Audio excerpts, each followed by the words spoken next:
Halo, assalamualaikum teman-teman Dizi Lovers sekalian. Apa kabar kalian nih? Aku harap kalian semua sehat-sehat ya. Untuk di video kali ini aku mau ngelanjutin alur cerita di Rilis Ertugrul episode 14 part 2. Tapi sebelum itu jangan lupa untuk like, komen, subscribe, dan juga share ya. Oke deh, mari kita saksikan videonya. Di awal episode diperlihatkan Gundoldu menemui Selchan yang berada di tendanya. Selchan terlihat sedang duduk, tampak masih bersedih karena kehilangan bayinya. Gundoldu pun segera menghampirinya, lalu Selchan berkata pada Gundoldu, "Aku tidak bisa menjadi istri yang memberikanmu putra." Lalu Gundoldu yang juga terlihat sedih bertanya padanya, "Bagaimana ini bisa terjadi?"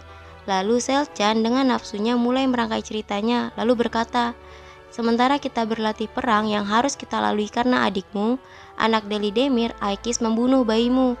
Tak percaya dengan apa yang dikatakan Selchan, Gundoldu bertanya padanya, "Berpikirlah sebelum bicara Selchan, Aikis membunuh bayiku." Lalu Selchan melanjutkan, "Dia menyerangku sementara aku hamil. Sebelum aku menyadari yang terjadi, aku temui diriku sudah terguling di tanah." Lalu Gundoldu dengan amarahnya pergi meninggalkan Selchan. Dan di tenda Deli Demir dan Aikis sedang dalam masa pemulihan akibat hukuman cambuknya, sedangkan Deli Demir sedang menemaninya. Lalu terdengar suara Gundoldu dari luar meminta izin untuk masuk ke dalam. Deli Demir pun mempersilahkannya masuk. Gundoldu masuk ke tenda dengan amarahnya kepada Aikis dengan berkata, "Aikis, pembunuh bayiku, apa yang kau inginkan?" Lalu Deli Demir berkata padanya, "Istrimu yang bermata ular itu telah memfitnah putriku." Tak percaya dengan apa yang dikatakan Deli Demir, Gundoldu pun bertanya, "Fitnah apa Deli Demir, fitnah apa? Anakmu bertindak sudah melampaui batas, cepat atau lambat dia akan membayar perbuatannya." Lalu ia pergi meninggalkan Deli Demir. Kemudian Rahman dan dua kesatria lainnya yang diperintahkan Sulaimansyah untuk memata-matai kastil pasukan Templar, mereka ketahuan oleh seorang pasukan Templar. Ia pun menyerang Rahman. Satu kesatria lainnya sudah ia bunuh, tersisa satu orang lagi yang baru menyadari penyerangan itu. Lalu ia pun diserang dari belakang oleh pasukan Templar itu. Lalu di tenda utama, tepatnya di ruangan Ertugrul, Sulaimansyah datang menghampiri Ertugrul lalu ia berkata, "Aku ingin berbicara denganmu tentang keinginanku." Ertugrul yang mengetahui arah pembicaraan Sulaimansyah, ia tampak sedih, tapi ia pun tetap mendengarkan apa yang ingin dikatakan Sulaimansyah. "Sebagai seorang ayah, aku ingin kau memegang tanggung jawab seperti yang aku berikan pada kakakmu. Menikahkan kamu dengan Gokce, nak. Aku tahu tentang Halimah Sultanah. Aku tahu semua yang kau lakukan dan pengorbananmu untuk suku ini. Yang duduk di sampingku tidak sama dengan Ertugrul yang aku kirim ke Aleppo. Ertugrul itu pergi dan datang menggantikan tempatnya di suku untuk masa depan. Karena inilah aku bicara padamu. Jika aku mati, aku percayakan kau dan Gokce." Setelah mendengar permintaan ayahnya itu, ia tidak bisa berkata apapun.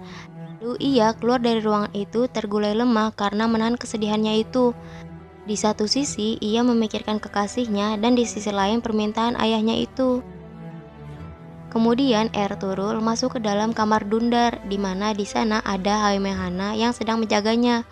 Ia duduk di samping adiknya itu dan membelai kepalanya, lalu ia berkata pada ibunya, "Tenda ini dipenuhi kesedihan dan kekhawatiran Ana, dan Anda yang paling tidak terkalahkan." Haime menanggapinya, "Apa yang bisa kita lakukan? Ini takdir kita, nak." Lalu Ertugrul dengan sedih berkata lagi, "Bagaimana dengan takdirku?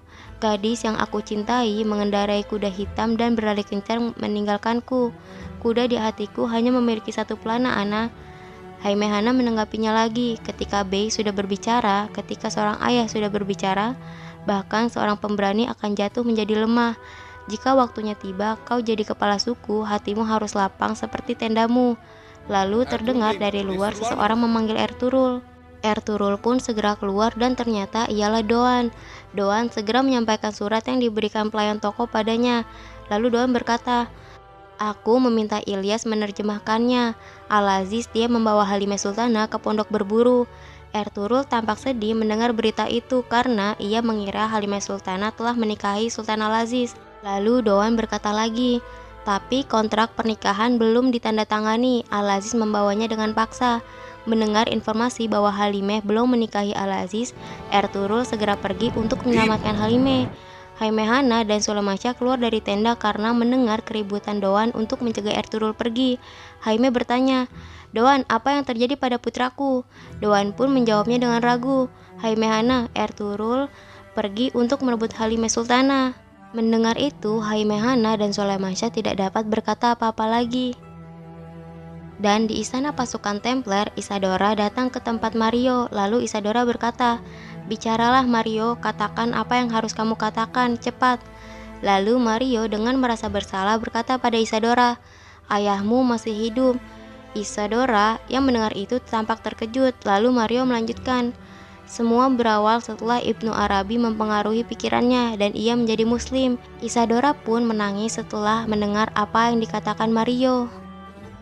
Sedangkan di Aleppo, Karatoigar bertemu dengan Afsin Bey di tempat persembunyian. Karatoigar berkata, "Numan masih hidup, berarti negara masih dalam ancaman, Afsin. Kau harus membunuh Numan dan juga Yigit. Dengar Afsin, aku tahu bagaimana perasaanmu terhadap pangeran, tapi kita tidak punya pilihan. Ketika api kekuasaan sedikit membakar, satu-satunya cara untuk memadamkannya dengan membuat darah mengalir dan memadamkannya. Semoga Allah mengampuni mereka." Lalu di perkemahan suku Kai diadakan pertemuan dengan rencana Kurdolu untuk menggulingkan Sulaimansyah dari kepemimpinan dan merusak citranya di mata para bey. Kurdolu berkata dengan lantang, "Selama ini kita berpindah dari satu tempat ke tempat lain untuk apa? Agar anak-anak kita bisa hidup bahagia. Tapi yang kita temui cuma masalah yang selalu mengikuti kita, untuk apa?" Lalu Arpargu, anak buah dari Kurdolu, menjawab pertanyaan Kurdolu. "Untuk apa?" Alasan untuk itu semua karena putra kepala suku kita ingin menyelesaikan masalah dengan caranya sendiri yang justru menjatuhkan kita dalam masalah. Gundoldu dan Deli Demir yang selalu setia mendukung Sulaimansyah sudah mulai emosi dengan apa yang dikatakan Kurdolu. Sulaimansyah pun juga menahannya, lalu ia berkata dengan tegas, "Para bey, aku melihat perjuangan kalian ketika kita berada di Gunung Outluken dan sebelum kita berangkat, bukankah kita saling berjanji? Kita sudah berjanji untuk tidak gentar walaupun musuh mengikuti kita seperti ular dan masalah mengepung kita." Lalu ia berdiri dan berkata lagi, "Tapi aku lihat kalian terlihat ketakutan.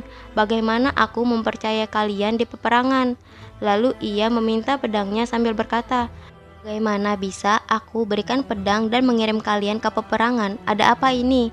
Lalu Kurdolu pun ikut berdiri dan sama lantangnya ia berkata, "Kami telah melupakan janji kita, tapi kau dan putra-putramu telah lupa prinsip kepemimpinan." Mendengar perkataan itu membuat Deli Demir marah, lalu ia berdiri dan berkata, "Kurdolu, putra seorang singa akan menjadi seorang singa. Pahamilah siapa dirimu, tahu dirilah." Lalu tiba-tiba seorang ksatria masuk dan mengatakan ada seorang utusan datang. Sulaimansyah pun mempersilahkannya masuk.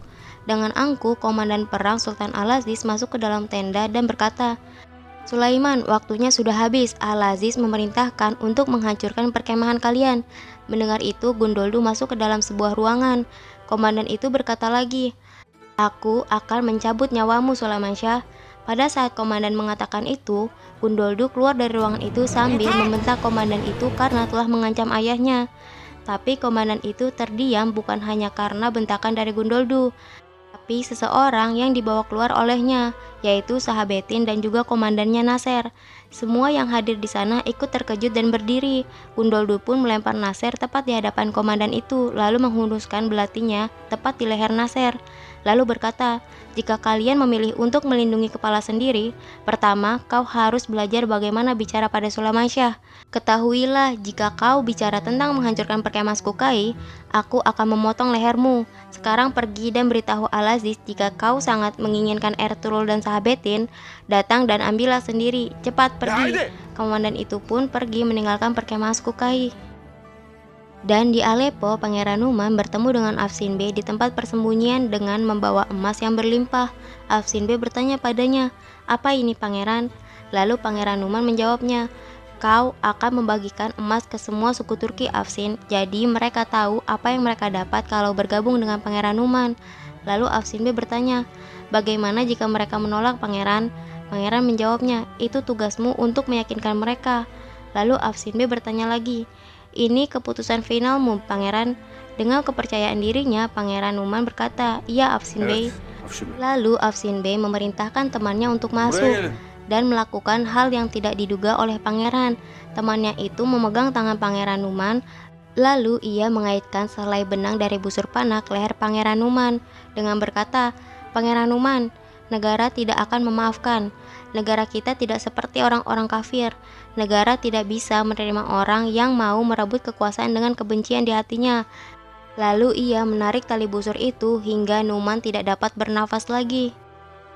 Lalu di sisi Ertugrul, ia melaju cepat dengan kudanya hingga matahari bersinar untuk menyelamatkan kekasihnya itu.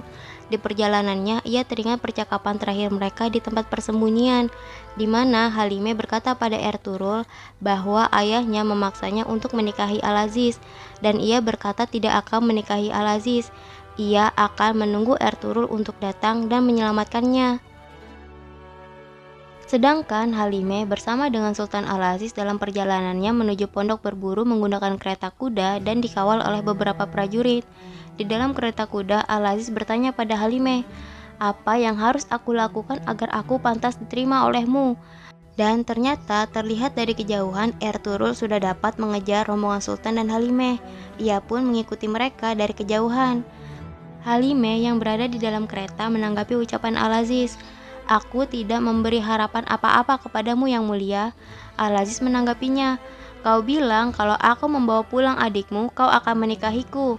Halime pun menjawabnya, "Yang sebenarnya membawa pulang adikku adalah Templar yang mulia." Di saat yang sama mereka melemparkan ke dalam api yang bisa membahayakan dunia Islam. Tak percaya dengan apa yang dikatakan Halime, Al-Aziz pun berkata, "Demi Allah, berhentilah Halimah Sultanah, aku tidak pernah mendengar permainan yang begitu kejam, bahkan di kisah 1001 malam." Halimah berusaha untuk menyadarkan Al-Aziz, ia menjelaskan secara lembut dan perlahan, "Kau tahu apa itu tipu daya terbesar setan? Setan membuat diri mereka terlihat seperti malaikat, suci, tidak berdosa. Kau adalah orang yang berhati bersih dan penyayang, seseorang harus menghentikan mereka." Tak menanggapi perkataan Halimah, Sultan Al-Aziz berkata, "Kita akan menikah cepat atau lambat. Sekarang jelas bukan sebuah pernikahan yang penuh cinta. Aku yakin telah mendapatkan keuntungan politik yang besar dari pernikahan ini." Tanpa melupakan Ertugrul, mendengar nama kekasihnya disebut, Halime terlihat khawatir dan bertanya, "Apa yang terjadi pada Ertugrul?" Sultan pun menjawabnya, "Kau akan segera tahu, Halimah Sultanah." Ertugrul berusaha mendahului kereta kuda itu, lalu ia datang dari arah depan membuat rombongan itu berhenti. Ertugrul mulai menyerang mereka dengan busur panahnya. Ertugrul pun berhasil mengalahkan mereka semua, lalu ia membuka kereta kuda itu. Halime dan Sultan Al-Aziz tidak berada di sana. Ternyata itu hanya sebuah jebakan. Banyak prajurit lainnya bersembunyi di balik semak-semak. Lalu mereka semua keluar dari persembunyiannya dan mengepung Ertugrul. Mengetahui bahwa itu adalah jebakan membuat Ertugrul tampak sangat marah. Akankah Ertugrul berhasil menyelamatkan Halime? Saksikan di video selanjutnya. Thank you for watching. Wassalamualaikum.